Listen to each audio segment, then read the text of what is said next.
Welcome to Prisma interviews, where we collect different perspectives from specialists from different areas of knowledge and listen to life experiences that can help us understand, navigate times we live in. Today, we are welcoming Peter Bampton. Peter Bampton is a spiritual teacher, originally from England, and literature in London, and inspired by his longing for spiritual freedom, many years traveling the world. Participated in many intensive meditation retreats where he experienced his initial awakening and almost became a Buddhist monk. Besides being a spiritual guide to the growing international network of students involved with the Awakening Life project, Peter teaches retreats and courses that catalyze awakening to the radical immediacy of freedom here and now, and facilitates the task of embodying that realization in everyday life.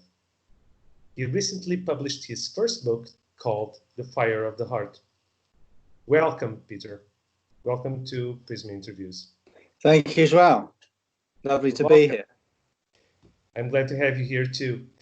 And Peter, let's start this conversation by addressing one of your probably core issues that you address in many of your workshops and also lectures, which is the theme of awakening.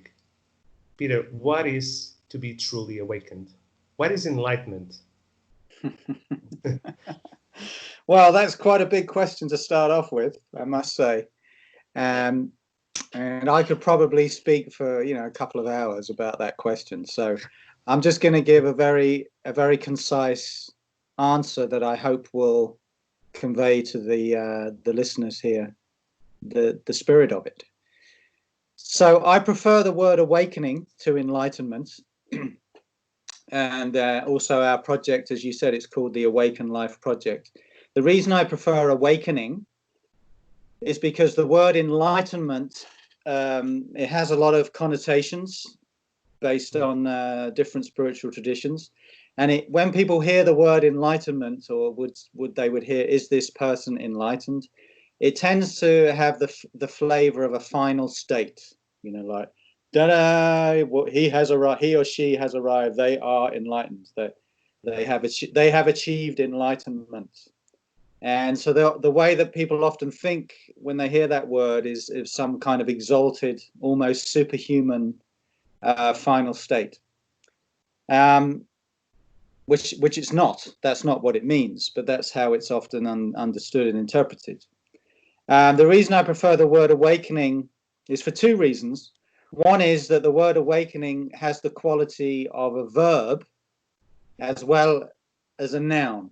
In other words, one could say that person is an awakened human being, and it would have more the quality of a noun. That is their condition. But also awakened or awakening has the sense of an ongoing process, you could say, that might deepen over time. So in my teaching, I talk a lot about what I call the awakening process. Because awakening is a condition, a recognition of our true nature that is available in each and every moment. So in that sense, it's timeless, it's ever present. But the realization of awakening, or the making that realization real as a walking, talking individual, that's something that unfolds in time. And so that's why I have the word process in there, so the awakening process. Go ahead. Sorry. Can you tell us how does it feel to be awakened? How can one tell the difference? Yeah. Well, I was just going to get into what awakening really means. And this is the other reason I like the word awakening, is because you can use the analogy of waking up in the morning from a dream, right? So when we're dreaming, let's say it's a bad dream, and we wake up in the morning, and we realize it was only a dream, we are relieved from the burden of what seemed to be so real, which was the dream character experiencing whatever he was experiencing in the dream world, right? So we say, well, I wake up in the morning and I realize, oh my God, it was only a dream. Thank God for that. Now, similarly, to awaken spiritually means to awaken from the dream of separate existence. So let's say let's look at it this way. There's three fundamental states that we all experience as human beings. There's the waking state, the dream state, and the deep sleep state. And when we wake up in the morning, we usually unconsciously and quite compulsively identify with a body and a mind, and the whole history associated with that body mind from whenever we were born. And you know, we might be male or female, British or Portuguese. We have all kinds of ideas about who we are and how we are as a distinct, separate individual. Okay, and so that's what most people, the vast majority of the human race, presumes, that who I am is this separate, isolated body mind that is fundamentally or in many ways different from everybody else. In other words, who I am is my psychological experience and my personal story. So, you know, some people, you know, the lucky ones, I think, begin to feel that modality of living as being very constraining, very limiting. And, you know, all human beings suffer. And I mean, the human condition is fundamentally quite an unhappy condition. Why is that? It is because we are all identified compulsively and usually unconsciously with being this separate, isolated self. And of course, all human beings, whether they're conscious of it or not, are looking for union, a sense of union in which they discover relief or happiness, which relieves them from this kind of hell realm of being a separate psychological entity inside the body mind. You know, there's a great phrase of Alan Watts. He described the ego as a skin encapsulated ego. So what I mean by ego in my teaching and in most spiritual teachings is that sense that who I am is in here, body, mind, that's it. Now, when one would awaken, whether spontaneously, sometimes this can happen to people spontaneously. They might have a glimpse, they might have an opening, or it might happen as a result of a conscious spiritual path, meditation practice, whatever. So awakening can occur spontaneously or seemingly through some form of intention and practice.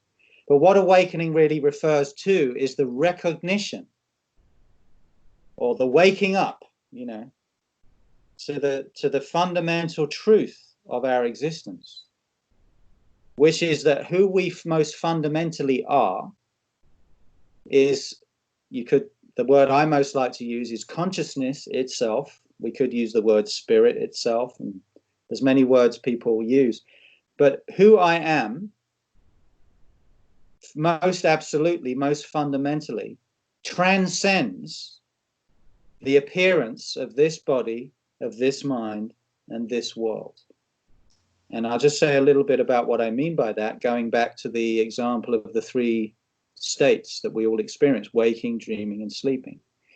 If who you believe yourself to be is only the separate, isolated ego, called Pete or Joao, let's say, well then, who are we when we dream at night?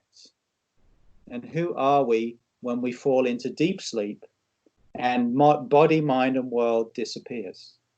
Right? I see. Yeah. You see, so whoever we most deeply are is always already there through waking, dreaming, and sleeping, is always already the case. And it's not something esoteric or far from here. It's tangible. It's actually the reason that we don't realize it is because we tend to compulsively identify with the mind, with thought, feeling, emotion, sensation, this as being who we are. But if we actually inquire, meditate, we can talk a little bit more about that. We begin to awaken to the fact that prior to all of that, prior to all identification with body and mind, we are simply consciousness itself. We are simply being itself. And when we discover that, when we awaken to that dimension, we realize that not only is it ever present, but also in that recognition, we discover peace, happiness, fundamental happiness. In other words, we don't need anything from the outside to be full and complete. And most importantly, we discover freedom, which for me is the highest and most important value in life. Freedom. Freedom from compulsive identification with our mind, with our history, with all the patterns that limit us, free from all kinds of fixed ideas, prejudice, you see. We begin to free ourselves from our minds. And of course, then, well, life becomes a great adventure of self-discovery, and we can start to rediscover over and over again, well, what is actually true, to put it very simply. How was your awakening? What triggered it? Well, I can't really point to a particular event in time in my case, as I said, and some people can experience quite spontaneous and radical awakenings. Something shifts and then they're never the same again. In my case, it's been more of a deepening, and there's been certain events in time that deepened, that whole shift. But for me, it goes back to when I was a teenager, and when I never felt that I fitted in to the world as it was popularly understood. I always felt like an outsider. And when I was very young, I was 13, 14, 15, I used to go for long walks every Sunday, when I had the time. It was like a presence was drawing me to be in solitude. And I would go into the woods and I would just sit down, and I would be overwhelmed by a profound presence. Now, I didn't know back then what was happening or what that was, but I experienced a profound peace. Often my mind would completely become still, and my eyes would close, and I would just fall into this profound emptiness, lose all track of time. And then often I'd open my eyes and look at the trees or the field in front of me, and I would just feel completely merged into my surroundings. And so this is really how it began for me. But as I said, I didn't really understand what was happening to me or know what it was. I just knew that I was attracted by this presence. So I was always drawn to solitude. And does the awakening process have to be painful and a tortuous journey? What role does evolutionary tensions play in that? Can you elaborate? Well, no, it all depends, really. I mean, I often say awakening is both the easiest thing that there is and doesn't require any effort at all on the one hand, and on the other hand, it's the most difficult and arduous and challenging task that any human being can undertake. Now, the reason for that is because awakening is awakening to our true nature, or I like to call it the heart also. My favorite words to point to this mystery that we are is consciousness and the heart. And by the heart, I mean, the core of our being that transcends and includes all the dimensions of life, right? So that is our true nature. So when we discover it, when we awaken to it, when we intuit it, it's always a sense of coming home. It's always a sense of, of course, how could it be otherwise? You know, and so in that sense, it's very easy, you know, because it's actually the discovery of that which is most deeply natural to us. But the reason that it tends to be a very challenging and difficult process for most human beings is because we are so compulsively convinced and identified with being a separate ego. And that's really where our center of gravity is in terms of who we think we are. And then, you know, we may get interested in a spiritual path, we may go to a spiritual teacher, go on retreats, etc. And we may have a glimpse, we may start to have a glimpse of this higher and deeper potential of who we are. But then very quickly, the mind comes back in, our identification with the mind and our historical personal self comes back in and obscures that depth and that freedom. And then what happens then is that creates a friction, as you said, a kind of evolutionary tension in the psyche, because we have seen, we have felt, we have glimpsed a greater depth and freedom than maybe we ever had in the past. But then we have this, but then it's been obscured by our tendency to identify with our habitual patterns. And so then there's a tension created in the psyche, because once we've awakened, even if it's just for a second, a split second, we know somewhere that happiness, the true peace, the true freedom lies within, you could say, or is here and now. In other words, I'm not going to find it out there in objects or in the perfect relationship or out in the world, you know. And so that can really be the beginning of what I call an awakening process, where if an individual is sincere and really, you know, that glimpse, they can't forget it, then they will start to do what they need to do, you know, reading spiritual books, doing meditation, visiting teachers. They'll start to find themselves becoming a spiritual seeker, because they recognize that the happiness and the freedom they're looking for is not going to be found in objects and relationships and whatever we can achieve and accomplish out in the world.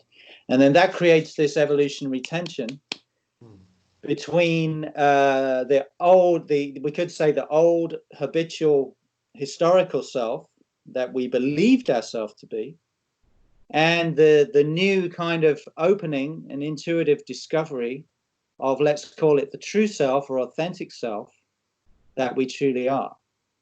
And so, yeah, because of the tension in that process, it usually does lead to a degree of suffering and you know, obviously, often intense crises, because we have to confront in ourselves all the patterns and all the ideas and all the beliefs that keep us bound to a false and separate self. And you know, some aspects of this can be easy because we're ready and ripe to let go of them. But some of the deeper patterning, you know, we find, wow, I don't really want to let go of that, or I'm very identified with that. And then there can be a kind of battle, if you like. Yeah. A luta, as you say in Portuguese. But this, you know, assuming that we don't turn back, you know, assuming that we don't give up, then potentially we can overcome all of these apparent obstacles and begin to discover, you know, a kind of fundamental happiness, peace, fulfillment, and freedom just in being who we are, you know. And then, you know, then we might enjoy certain things in life. We might find a very satisfying relationship. You know, but all of those things become secondary, because we're not dependent on anything or anyone to be ourselves, to be happy, to be free. Some people may argue that by claiming you are like an awakened individual, that implies that others are not. That can be like a judgment call upon others. Do you agree? Well, first of all, I don't make any claims for myself. I mean, obviously, I'm speaking about spiritual awakening, and so obviously, I do that with quite a bit of confidence. But I always say, well, people have to make up their own mind about how awakened or not I appear to be, or anyone appears to be. So I would say that first of all. But in terms of people being awakened or unawakened, well, we just have to look at the human condition, don't we? I mean, we just have to turn on the news. We just have to see what's going on in the world. And a question I often ask people who come to my retreats or events is, if you look at the human race as a whole, and then you think of the cycle of growth from a baby to a mature elder, something like a wise elder or elder person, whereabouts is the human race as a whole on that scale, on that spectrum? Most people say that we're still in adolescence as a race, or maybe even still childhood. So that points to the fact that, the vast majority of human beings are not awakened in the sense of, if we would say that spiritual awakening would also imply, a deep spiritual maturity or human maturity. It's just true that the human condition, as it is in many ways subhuman.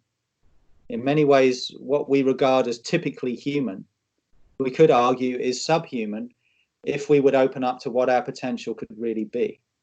So, this whole thing of judging, there's a very sort of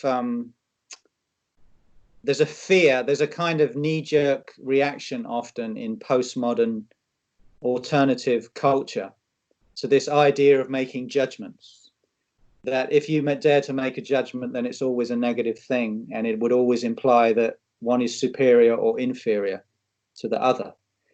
But the fact is, if we're really honest with ourselves, we're making judgments all the time, or perhaps a better word that I prefer is distinctions. We're making value judgments and distinctions all the time.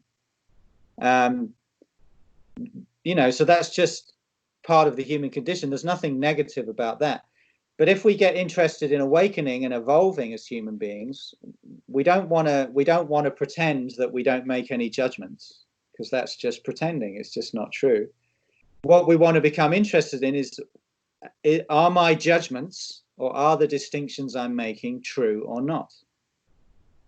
And so if we would speak about awakened versus unawakened people, well, then instead of making a judgment and saying, well, they are awakened or they are not, what I encourage people to open up to is, look, what if we've all got a lot further to go? What if the evolutionary potential of humankind, what if we're just getting started? Then you open up, and then you become interested in, like, okay, so if there's far greater potential for me as a human being right now, then which human beings are demonstrating that higher potential to whatever degree and in whatever way? And then, then we can actually put ourselves in the position of being able to learn from those people, in whatever way, to whatever degree. And you're interviewing a selection of different people as part of your initiative here, so that can go from spiritual awakening to economics to health. There's all kinds of dimensions. But the interesting thing is that these days, it's okay to have a financial guru or a business guru or a health guru, but it's not okay to have a spiritual guru. You see. And that's a limitation in the postmodern, progressive alternative scene, because what it points to is two things. It points to a fundamental fear of maybe opening to the fact, like I said, that I've got a lot more to go. And it also points to the idea that's very strong in particularly in Western culture, that I can do it myself. You see. Yes. And, if we want to grow muscles, maybe we need to go to a personal trainer. If we want to awaken spiritually, maybe we need to go to a spiritual teacher for guidance, because otherwise it will be the ego, the spiritualized ego, who's kind of defining the process for us normally. So Yeah, this is something traditionally that was always understood, that if you want to awaken, if you're interested in spiritual enlightenment, you need to go and find somebody or several individuals who convince you that they're trustworthy and that they're embodying something of this potential, and learn from them.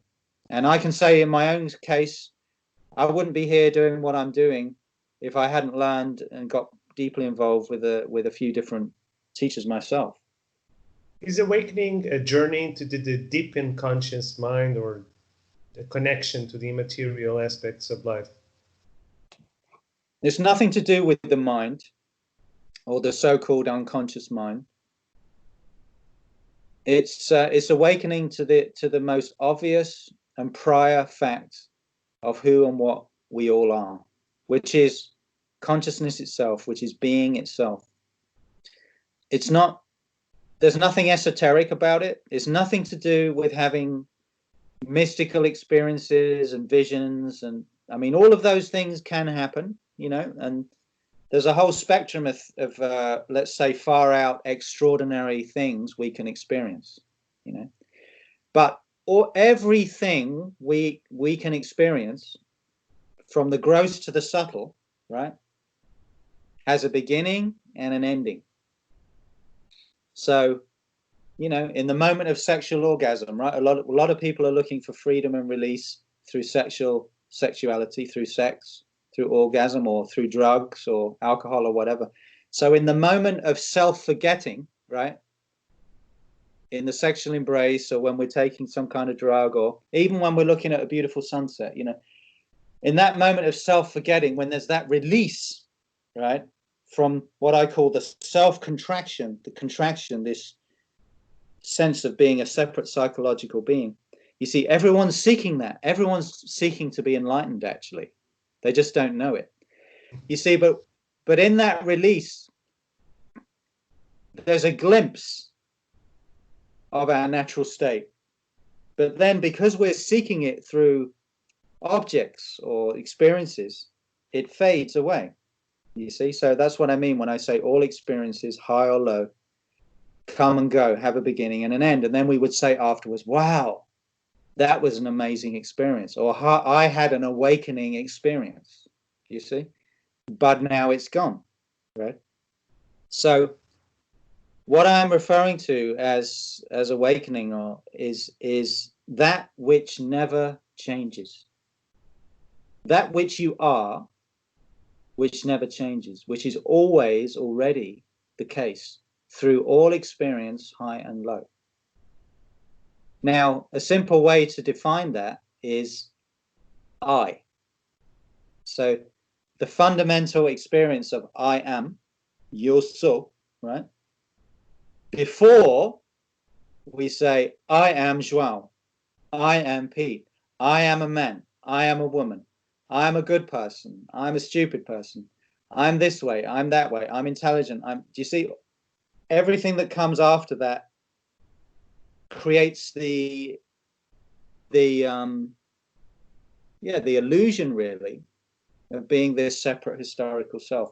But the I am itself, right now, you can just become aware of that right now, in any moment, just this pure I amness. If you rest in that, you realize there's no separation there. There's still a body and a mind here, but there's no perceived separation. And actually, then you realize that everything that you're aware of, body, mind, and world, and me looking at you in the screen right now, it's all appearing in my I amness, in my conscious presence. And that conscious presence, or I amness, is actually our true state with a capital S, all the time. You see, and you've obviously heard, and a lot of people say, we are all one, or the ultimate truth is we are all one being, one spirit, one love. Well, it's really true, you see, but it's so obvious, you see, that we tend to overlook it. This is why in the East, in India, they talk about the unenlightened or unawakened condition, they talk about it as ignorance, a state of ignorance, because we're ignoring the most obvious fact of our existence and overlooking that, and then identifying with this body, with this mind, with all our thoughts, with all our emotions, and then we say, that's me. And then we forget this deeper dimension of who we are, which is prior to all of that, you see. And so when we awaken, just to say one last thing, when we awaken, we're still an individual, yeah? We're still inhabiting a body, and we're still inhabiting a mind, but we're in touch with a dimension, a deeper dimension of who we are, that transcends and includes all of that. Transcends and includes body, mind, and world. Okay. Pete, do you feel many people have challenges when accessing their immaterial aspects? Do you need to do nothing and like silence your inner voice to access them? What happens if the thoughts and emotions just don't stop? What do you do? Well, yeah, that's always the question that I always get every single meditation retreat. And you see, the thoughts and emotions don't need to stop, because even if I could do something that would make them stop for you or anyone, well, eventually they would start up again. And then you would be like, well, what do I do now? Now my mind and emotions are busy again. So again, the reason this idea of the mind needing to stop or the emotions needing to stop is because we're so addicted to experience, and then we take awakening or enlightenment to be another experience. And maybe I will experience this when my mind stops. Now, if your mind, now it is possible especially through meditation and inquiry, and if you come on a meditation retreat, for sure, and you take away all the distractions in your life for a while, for sure your mind starts to slow down.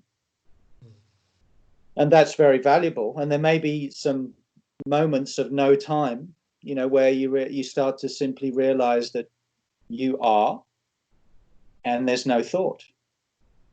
So those kind of insights, which one can especially have on a retreat, are very valuable. And that's why it's very important and valuable to go on retreat, because then in those moments you realize, oh, whoever I am not the mind. I am not the emotions, because the mind and emotions are not here right now, you see, and yet I'm still here. And I not only am I still here, I'm profoundly at peace. I'm happy, you see. But the key, you see, if I told you that you could only experience your true nature or awakening if you come on a retreat with me and you manage to make your mind stop for a few moments of no time, well, you'd be trying to be free for lifetimes, because it would all be dependent on a particular experience of your mind being quiet. Do you see? Expectations, and then the mind will come back, and then you would be seeking again for some particular experience. So the way that I teach, you see, is based on what we could call a radical understanding, which is that it is not the content of our consciousness that causes us to suffer. In other words, it is not the presence of thought or emotion or sensation that causes us to suffer. It is our compulsive and unexamined identification with all of that causes us to suffer. So what the key you see is really understanding that it is the movement of seeking itself, of wanting itself, that is the cause of our suffering and our unhappiness. And so the radical understanding, the radical insight is that I am already free. In any moment, I am already consciousness itself. I am, you know, prior to whatever is arising in this moment, I simply am, you see. Now, of course, most people aren't even aware of that. That all they know is the reality of being a psychological self. But once we awaken and we see, no, there is this psychological experience, but the one who is observing, the one who is aware, is not identical with that, you see. And you see, so then the potential is that, of course, it's helpful to meditate. I mean, spiritual practice is absolutely essential. But the potential is that one can recognize in any moment that if you are suffering, if you are anxious, if you are angry, if you are fearful, you are identified in that moment with some emotion, ideas, thought. And if you understand that who you ultimately are is not emotion, thought, sensation, then you can potentially let go or relinquish that identification right now. And in that, you suddenly experience an expansion of being, a freedom of being, even in the midst of your busy mind and chaotic emotions. Should we use the expression mind over matter or spirit over matter? Which one is more adequate? I mean, we already talked about consciousness and a bit about mind, but not much about spirit. What is in the way that I talk about consciousness, it's really the same as what we would mean by spirit. So spirit or mind, or spirit or consciousness, or pure being, I often use the phrase pure being, or the heart with a capital H. Some people would even use the word God, you know, but not in the sense of an external God out there, a creator God, but God as being our true nature. So all of those words point to, as I've been sharing, this fundamental truth of our nature. And just one thing I want to add is, in that place of I am, you and I and every sentient being is exactly the same. This is the liberating recognition, because we are not separate. Only if you identify with your body mind as being who you are, and I identify with my body mind as who I am, well, then of course we're separate.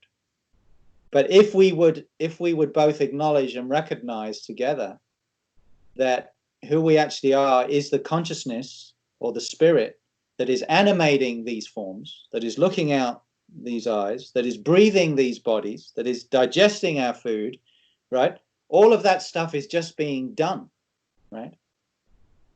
We are all being lived by, you could say, a spirit, a consciousness, a mystery that is one and the same. And this is why this discovery is so important, obviously, for human relations and peace on earth and the evolution of the human family, because all of our division, our suffering, is the root cause of it is the fundamental presumption of separation. So, but anyway, going back to your question in terms of mind over matter or spirit over matter, well, mind over matter means that, you know, if you're convinced, you know, if you convince yourself that, you know, I can walk over that fire, you know, you've heard of fire walking. There's burning embers of a fire.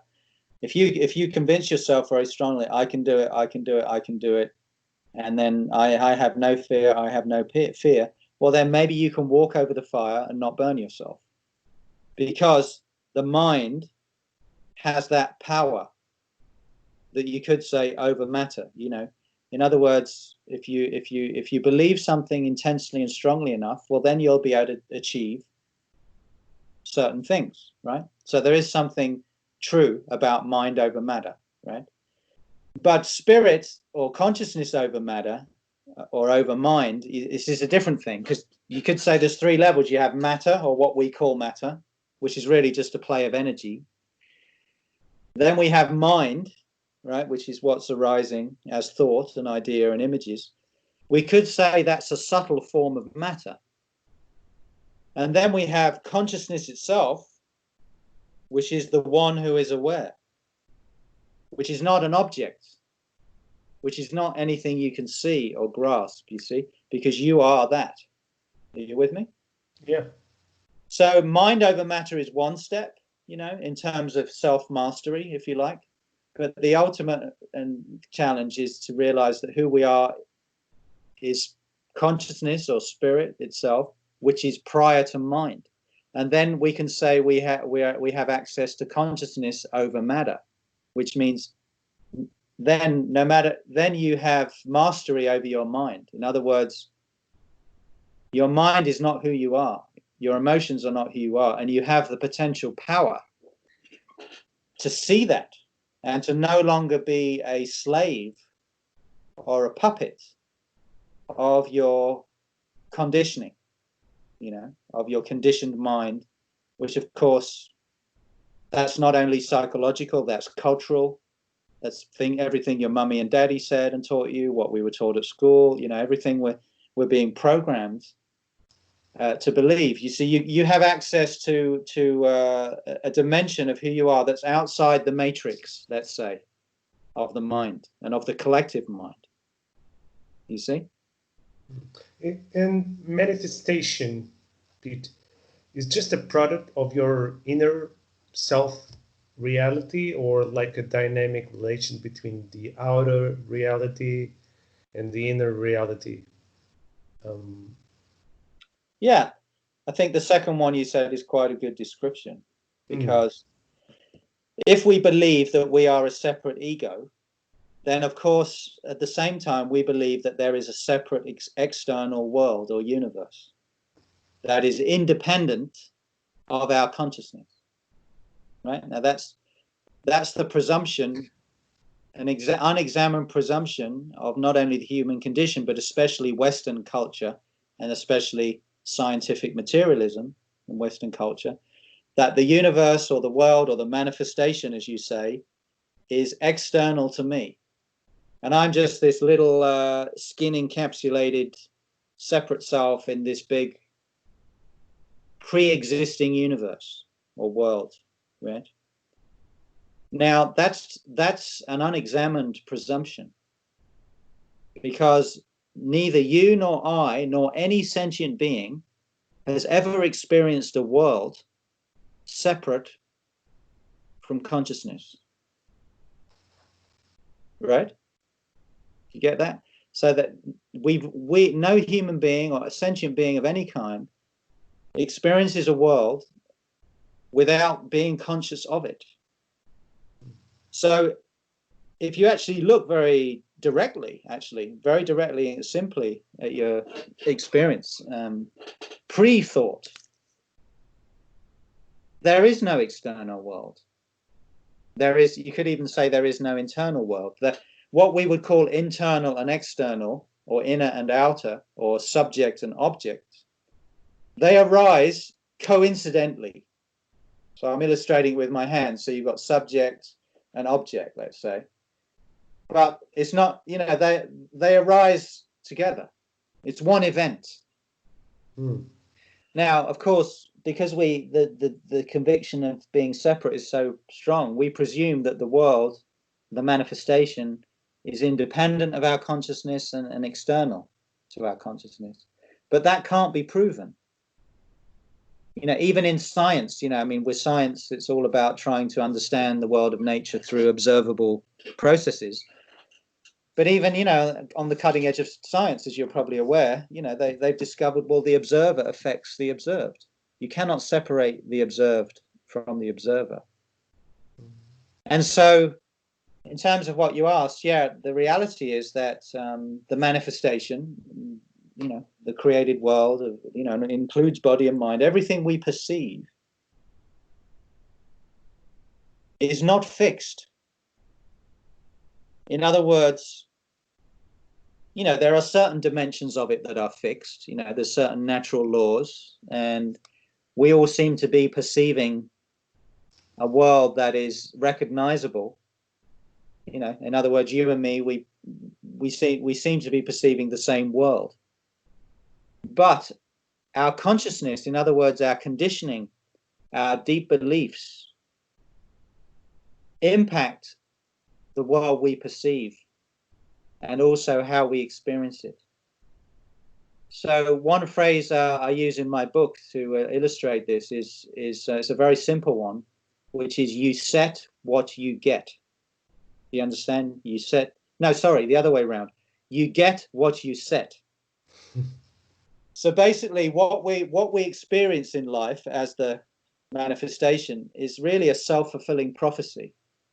In other words, if you're a person who is, let's say you believe you have a scarcity mentality, you're never going to have enough money, or you feel that you're a victim of others or outside forces, or you believe that life is not a very good thing, well then you will get what you set. Life will bring you exactly what fits into your box. Do you see what I mean? I see. And you can see this, but if you have more of a context and more of if you're more in touch with this awakened ground and you're in touch with a sense of no limitation, and you're in touch with the sense that anything's possible, well then life will bring you opportunities, connections. Life will start to open up in mysterious ways. Why? Because there is a relationship between our consciousness and also our mind, in the sense of what we superimpose on reality, and the unfolding of life itself. Pete, do you believe that the recent, well, let's call it contextual changes in our society made a lot of unresolved issues surface in people? Do you feel that by your recent experience? You're talking about this whole period with the so-called pandemic and all the lockdown. Yeah. Well, yeah, my sense is that, and this is my intuitive sense, and this intuitive sense is based on what I could call a spiritual intuition, but also, what I know of and what I'm aware of in terms of what's going on in the world, but not through, let's say, the mainstream media sources. But my sense is that we're going through a period in human history of great upheaval and awakening, in the sense that a lot of darkness, let's say, is coming to light. And also, as many of us are aware, we're, for the first time in human history, we're at a point where human beings could actually destroy ourselves and the earth. We're in a sort of unprecedented time where there's all these converging crises. And I think those of us who are sensitive and intelligent, even if we're not interested in spiritual awakening, to some degree, more and more people are receiving a message, which is evolve or die. Life on Earth, the human race cannot carry on as it has been, without, a massive sort of collective destruction. So I think many people have been aware of this for quite some time, but I think this period recently with the pandemic, or as I like to call it, the plandemic, and the lockdown and all of that. I mean, I'll just be straight up about it. I think this has basically been a desperate attempt by the elites, or our controllers, who tend to be more behind the scenes of what's really going on geopolitically. It's a desperate attempt to actually lock down, and bring all of us under greater centralized control. Now, that doesn't mean I don't think there was a real virus, but I think, obviously there's been an agenda behind it, and there's a lot of evidence to suggest that it was also man-made. But regardless of all of that, whatever we believe about it, I think this period of lockdown has been a very positive, in the sense that it's caused many, many, many people to actually, you could say, slow down, go on a retreat of sorts. In other words, they're not just carrying on with the usual habitual, day by day, and whether they're aware of it or not, and whether it's made them unhappy or not, it's made people more aware of, well, what am I really doing? Where are we really going? So I think there's people are questioning a lot more, not only in terms of themselves and their relationship to life, but also in terms of what we're being told and where the human family is going as a whole. And of course, it's very chaotic. We're living in very chaotic, insecure times. We're getting all kinds of different messages. But I think there's no avoiding this kind of chaos and breakdown, because I think for humanity as a collective to make a breakthrough, we have to go through a kind of dark night of the soul, a kind of breakdown, and hopefully we won't break down to the degree that we can't come out the other end into the light. But I think the chaotic times that we're going through it's all necessary somehow. I mean, it's all it's like that friction I talked about earlier between the old and the new. You see, that's what we're tension. Yeah. In the evolutionary tension. That's what we're in the middle of. And because you're discussing some dissident narratives, why do you think that so many people that get into spirituality end up being activists for this type of more dissident, divergent narratives, or they end up in the other side of the spectrum, like wearing pink glasses 24/7? Can you? Yeah. Well, that's very interesting. That's very interesting the way you put it. And I think that's very accurate. There's basically three sort of possibilities, because, well, why is it? Because if our spiritual awakening is genuine to whatever degree, and of course there's degrees of depth and understanding and purity, but if there's a genuine awakening happening in our hearts, then one of the results of that is we begin to care. We begin to care about others. We begin to care about the human condition, because we're not so concerned with ourselves anymore. And we, on a personal level, we begin to suffer less. We're not fighting with our own demons so much. And so then our energy and attention is spontaneously released to love and care, for a greater good, you could say, than just our own welfare, our own happiness, right? So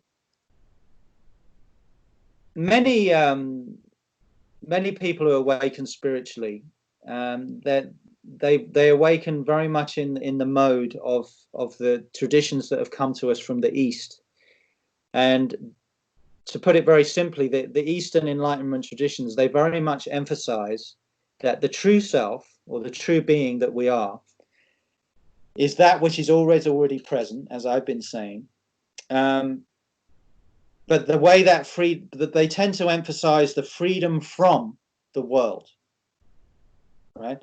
So this is why a lot of people who get into spiritual life, and to me, I was like this myself for many years, and I do think it's very understandable that in the early stages of the awakening process, the journey is more about disengaging or freeing ourselves from all the conditioned identification with body, mind, and world. So you could say there's a kind of withdrawal from the world or the life process. But a lot of people who get into a spiritual path and begin to awaken even authentically, that's where they kind of rest. And also, I'm a bit of a provocative, critical voice in this regard. I feel a lot of the most popular spiritual teachers and masters, that's where they tend to rest. So the message they're giving is like, be here now. Think of Eckhart Tolle, the power of now. They're always pointing people back to this prior beingness and freedom right? Which I've also been pointing to during our conversation. But they tend to teach in such a way that the true freedom is to be found there. And then, in terms of the world, body, mind, and world, and what's happening in the world, well, we don't really want to take a position with any of that. We don't want to get involved because otherwise we might lose our freedom. You see? So when you refer to you characterize it as having pink glasses on. Glasses, yeah. Well, I think that category can be the whole spectrum from, new age kind of people who is very superficial spirituality, who just want to kind of pretend that everything's fine and everything is God, and they don't really want to confront. Positive. Positive. The power of law of attraction. Just keep thinking positive, But that's all just a form of superstition and immature avoidance, of reality. But then that can stretch to, individuals and even teachers who are deeply and authentically awakened. But their awakening doesn't really embrace the world of form, as also being an expression of what we could call the divine or consciousness. In other words, if there's really no separation, then I am the world, right? There was a great spiritual teacher called Krishnamurti, and he often said, you are the world. The observer is the observed. And, so then it... Yeah. And sorry to interrupt you, but you mentioned something back there that was quite interesting. That was the spiritual teachers, and you were very critical of some of them in some regards, I guess. What are the attributes that you believe that a spiritual teacher has to have? Definitely. Well, let me just finishing answering your first question, because the question before, because that was a very good question. Because then I wanted to address the other two categories you said, which is being some form of spiritual activism, and for some people who are awakening, that takes the form of what you called communicating these, as you called it, dissident narratives. Or divergent narratives. So I think you see, if one would really begin to care in a very deep way, and it's important to understand that this care is coming from a fundamental ground of no problem. You see, I mean, there's never going to be utopia in this, on planet Earth. The human condition is always going to be suffering. You see, because as long as there's ego consciousness, there will be division, there will be suffering, and we also live in a world or a universe of polarities, so the awakened perception recognizes that everything that's happening is absolutely perfect and okay fundamentally, because things can't be any different than how they are. You see, everything is as it is, you see. So that releases one from a kind of fearful, problematic, this has to change for me to be happy or for us to be happy. You see, it relieves, so there can still be a movement towards some kind of activism, but it's not coming from a ground of fundamental dis-ease and problem. You see what I mean? And also pointing the finger and saying, those guys out there, they're the problem, the government, the corporations, you see? So I just want to say that first of all, because otherwise it's not spiritual activism. I see. For it to be, there are lots of people, and many I've known, who are environmental activists, all kinds of activists, who care very deeply about their causes, but they often end up being burned out and cynical, and they end up arguing amongst themselves because they're very passionate about changing certain things, but they're not interested enough in what the source and cause of the change is, you see. Yeah. So spiritual activism, some people might find they have a talent, or they naturally care for some particular aspect, like the environment, or some kind of social cause or whatever. That's just what they're drawn to. But then there's people like myself who, for whatever reason, have begun to question, and through different avenues of research have learned that a lot of what we're being told about the world and what's going on, and also a lot of the things that many people, even spiritually awakened people, feel passionately active about, like global warming, for example, right? Human-caused global warming, that's the big one these days, right?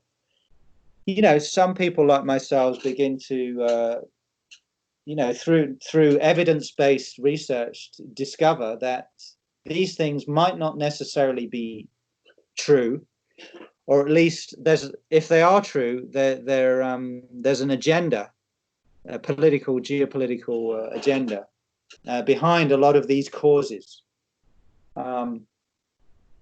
Overpopulation, climate change, even what's going now with all these race riots, all this, if you look back in history, if you really study these things, you see that the strategy of the ruling elites, whether it was emperors or kings and now elected officials and leaders, is divide and conquer. It's divide and rule. And so a lot of people who are spiritually awakened to some degree, they still tend to get caught up in this us against them, left versus right, for example. That's the most obvious one. Polarization. Yeah. And I always say, I'm not, for whatever reason at this time in my life, I do find myself being quite a political being, and being willing to take a position in geopolitical arena. Why? Because I care deeply about what's happening in our world, and I believe that we're at a tipping point, as I said earlier. But I don't subscribe to these divisions. I often say, look, I don't identify as right or left politically, particularly. I'm just more interested in what's true. And so the dissident narratives, and there's more and more of us, there's more and more people who are awakening in this way and realizing that the mainstream media is almost entirely controlled by 6 corporations. And so many things that we've been told and taught at school are very questionable. Many of the things that we're told on the news that are going on day to day are not necessarily true. And of course, there's a lot of evidence has come out about this pandemic. There's a lot of things that don't add up, even for somebody who would believe the news. If they're intelligent, they're going to be going, wait a minute. So suddenly we went from lockdown, and now it's okay to riot in the streets as long as we're wearing a mask. I mean, there are a lot of inconsistencies, definitely. Yeah. Pete, do you? So just to finish what I'm saying, I know I'm carrying on a bit. So I think if we're going to take any kind of position in relationship to what's going on in the world, spiritually, as long as we're grounded in no position, which means that we're willing to take a position, and we're not afraid of conflict, you see, because as you said earlier, evolutionary tension, or what I like to call creative friction, is necessary, But a lot of spiritual people, they think conflict is bad, and they don't want to get involved with conflict, you see. But the way I see, and the way I teach, I see, well, that's actually a limitation then on the potential of spiritually awakened consciousness and a profound interest in what's true to penetrate into the world, you see. So the way I always look at it is like, yeah, I'm willing to take some strong positions about certain things, but as long as I'm open to being proven wrong, or open to new information that might cause me to shift my perspective on something, you see, that's then you're on a safe kind of spiritual ground. But as soon as we become attached, as soon as we become self-righteous, as soon as we're not willing to question our convictions, well, then we're just trapped in that conflicted human condition that is, the source and the cause of everything that you could say that is wrong. Just going back to something you touched a while ago, back in your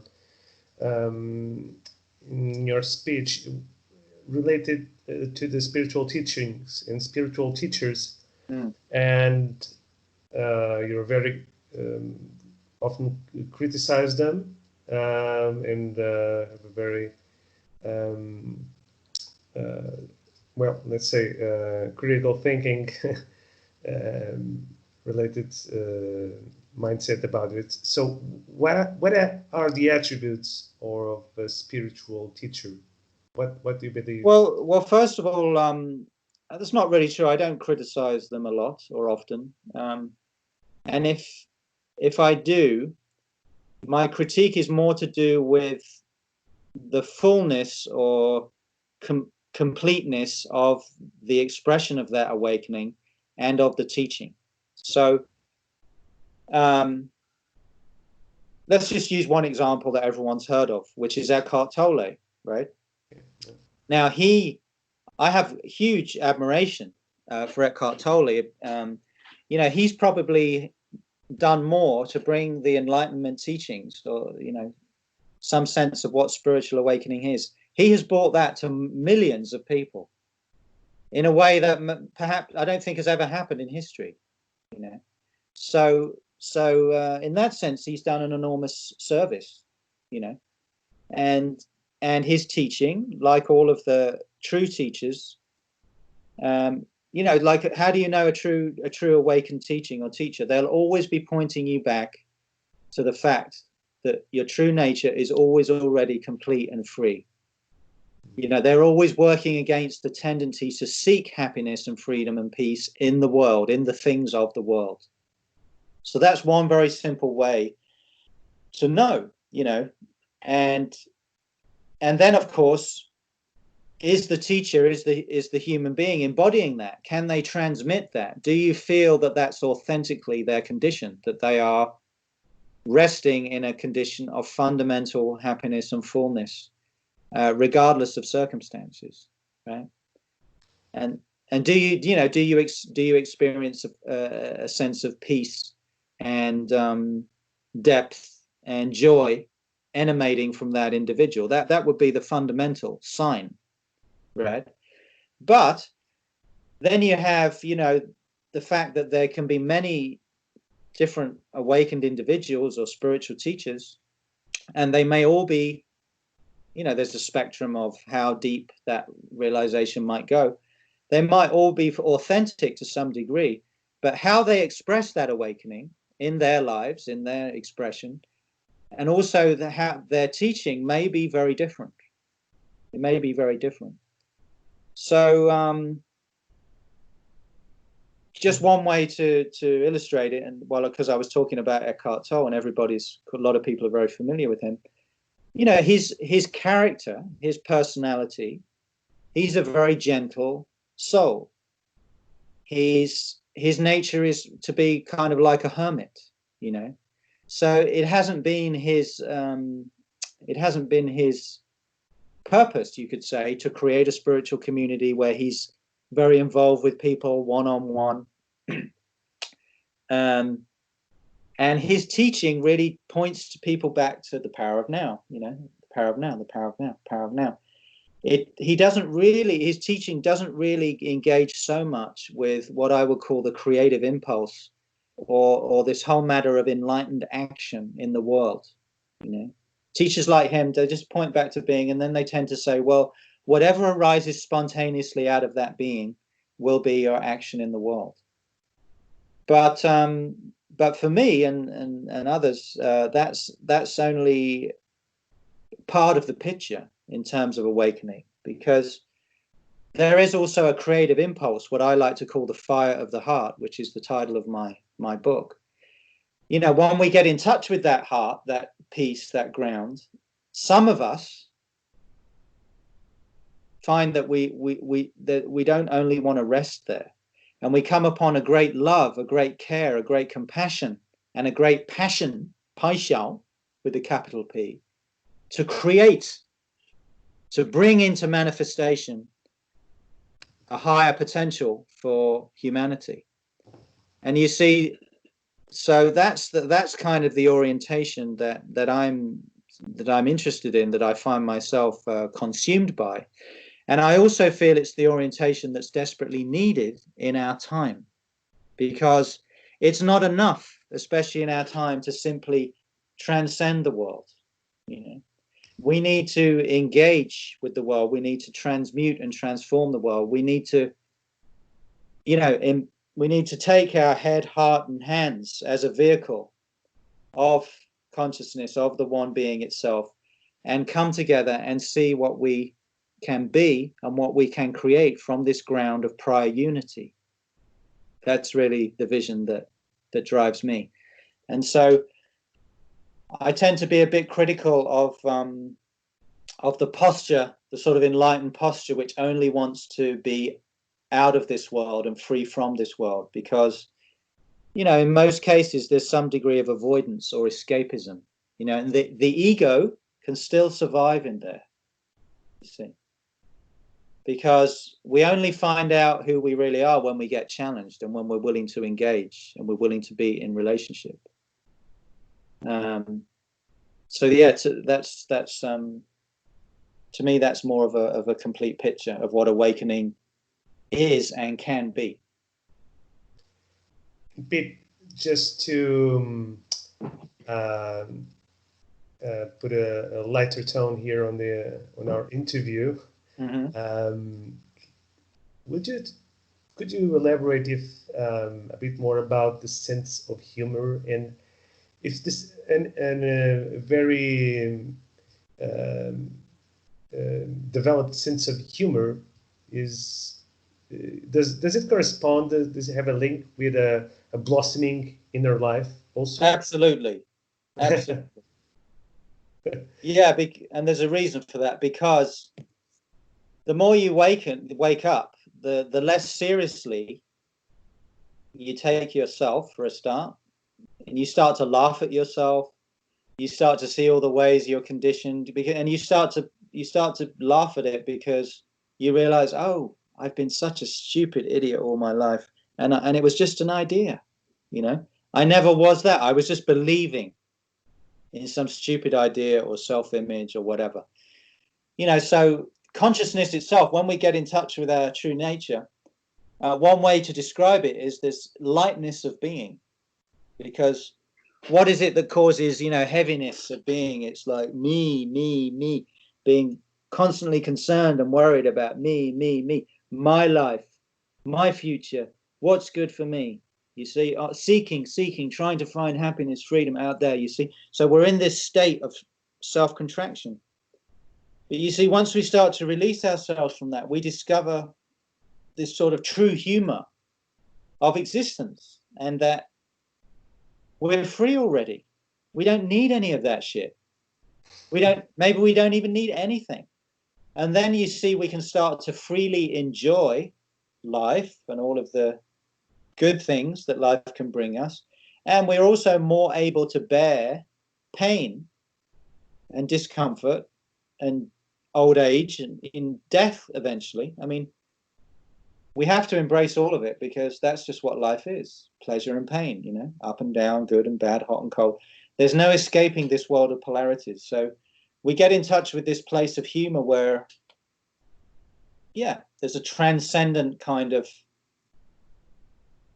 realization that on the one hand, it's very important what's happening here and what we do and what's going on. And on the other hand, it's completely unnecessary.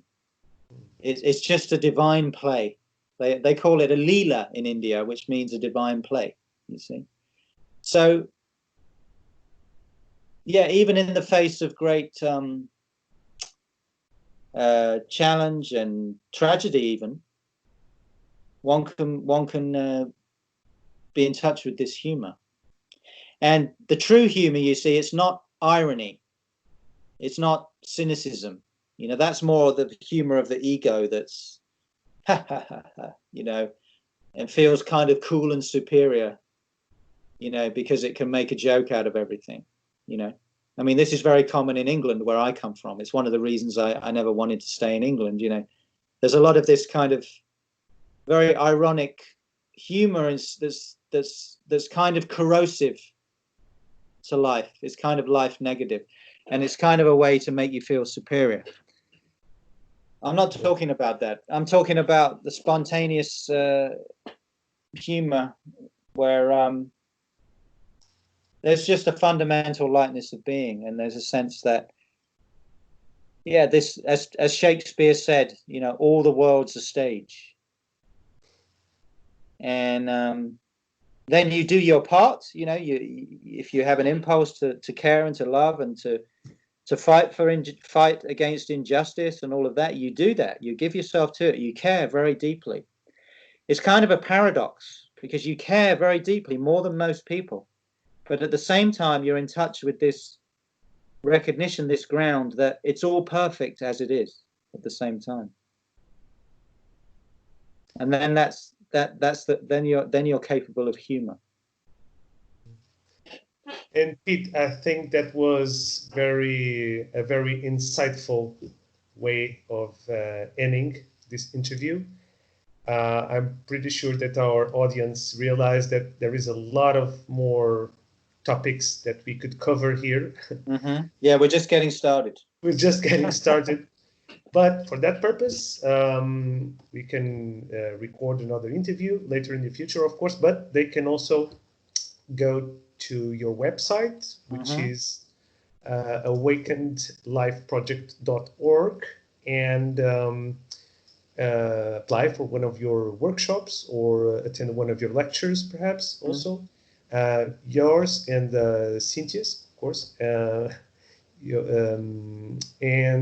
also to buy your recently released book.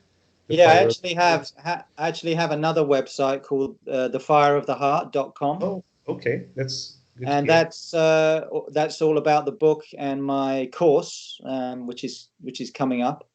And yeah, we have a YouTube channel, we have a SoundCloud channel, so we're always releasing videos and audios every week. So there's a lot of free content where people can just find out about what we're doing, what we're teaching.